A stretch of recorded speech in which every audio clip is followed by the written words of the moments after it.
Hello, and welcome to Barb Talks. Today, we're talking about childhood Christmas gifts given and received.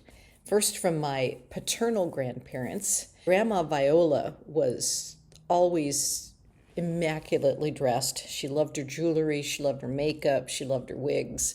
When I was around in the second grade, she gave me luggage. Now, as a kid, I'm like, this isn't a present for a second grader. I wanted stuffed animals. I wanted the fun stuff. And she gave me, and I remember it was like it was about this big, a little green overnight case. And it was really cool. It had a lock you could undo, and it had a mirror on the inside. So it was a very fancy piece of luggage for a second grader. And I remember when I started going to slumber parties, how excited I was that I had a real piece of luggage. Everybody else brought their stuff in bags, and I had luggage. So that was from my very elegant grandmother. But speaking of stuffed animals, one of my favorite stuffed animals I got, and I'm not sure who I got it from, but I'm assuming it's from my parents, but I really loved Piglet as a child. I could relate to Piglet. Piglet was the smallest of the animals in the Winnie the Pooh series, and I just loved that little thing. Loved the stuffings right out of it. In fact, I had to, as an adult, sew it back together again. Now, stuffed animals back in that day, they were like full of things like sawdust and like random thread and stuff. It wasn't something you could just throw in the laundry and wash.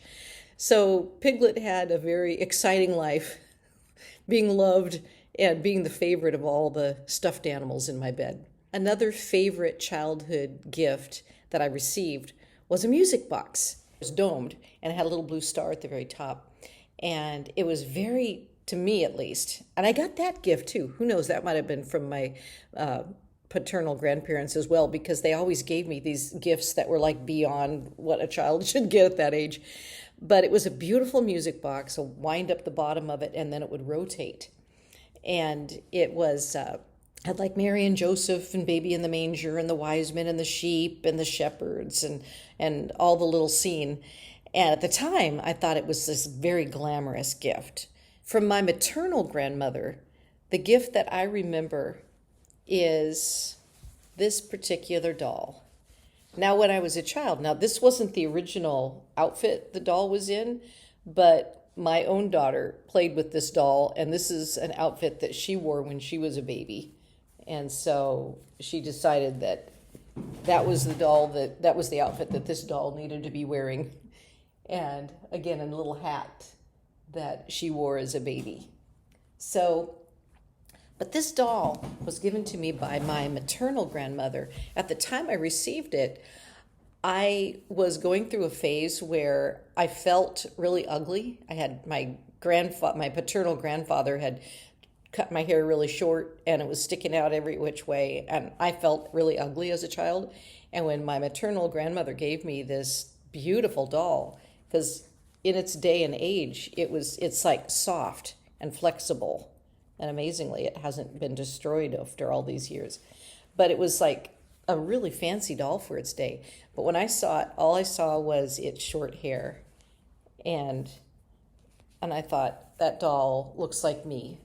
And it has short hair, and it looks ugly. And I started crying.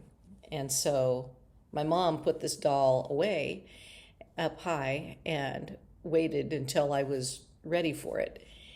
And what's funny about that is, since I never really played with it much as a child, it's in like excellent shape. And so my daughter got to play with it, and she did play with it. And so, another message is that sometimes we're given gifts that we're not ready for, and it's okay to set that gift, whether it's physically aside or spiritually aside, mentally aside, until we are ready. Because this is a beautiful gift. Sometimes we're given beautiful gifts, but we're just not ready for them. Now I've got this, I look at it now and I'm going, this was a really quality gift, and it's beautiful. And I guess too, I look at myself and I go, you know what? And I'm beautiful too. Another gift that I received that was very meaningful to me was when I was in grade school and my middle older sister Pam was in probably middle school or high school. We were wrapping up our Christmas presents the night before Christmas so that we could put them out under the tree. And my sister came up to my room and she was in tears. She had something in her hands and she opened it up, and it was broken shards of a present that she had bought for me. And I remember looking at that because I was a doll collector at the time. And this doll was one I'd been looking at the store, and I really wanted it. And she had bought it for me, but she'd broken it when she was wrapping it. And so she gave me the pieces kind of as I'm sorry I did this. But instead of being upset by it, I glued it back together. And I've always loved this doll because it represents so much to me, because oftentimes in our life we get broken. And to know that even when we're broken, we're still valuable, at least valuable to somebody. And so I still have this doll, and I have it in my doll collection to this day. As for the gifts that I've gifted that are memorable to me, this one kind of has to do, kind of overlaps my sister Pam, who gave me this doll. It was probably around the same time she gifted me this doll. I bought my sister a pair of cotton underwear, and then I embroidered on the very front of it a German Shepherd, because she was really into German Shepherds at that time. So it was a German Shepherd head that covered a big portion of the front of the underwear. It's only now as an adult that I think about that, how impractical that was, because she was a teenager. That was during a time when you still had PE classes. And I can't imagine going to a PE class in a pair of white underwear with a German Shepherd colored furry thing over the front of the underwear. And plus how uncomfortable that would be to actually wear it as a teenager.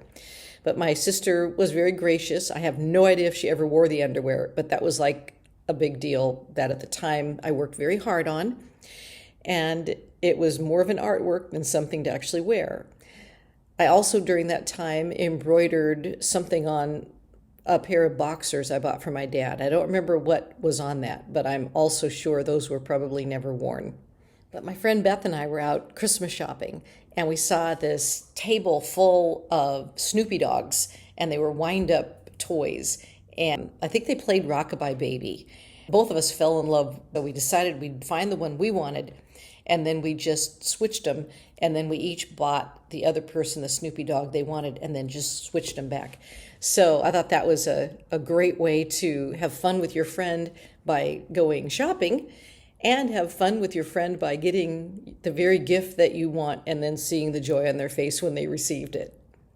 So those were the most memorable childhood gifts I remember giving and receiving. But there's another one that was more from college. That kind of accounts for childhood too, doesn't it? And I just made the salt dough. I probably just did a cookie cutter or something, and then painted it white, gave it a little black dot for an eye, and then sewed a little piece of fleece on it and put a ribbon around it. And I gave these away to friends and family in my college days. But I kept this one for myself because I thought they were adorable. So thanks for being here, and thanks for watching Barb Talks.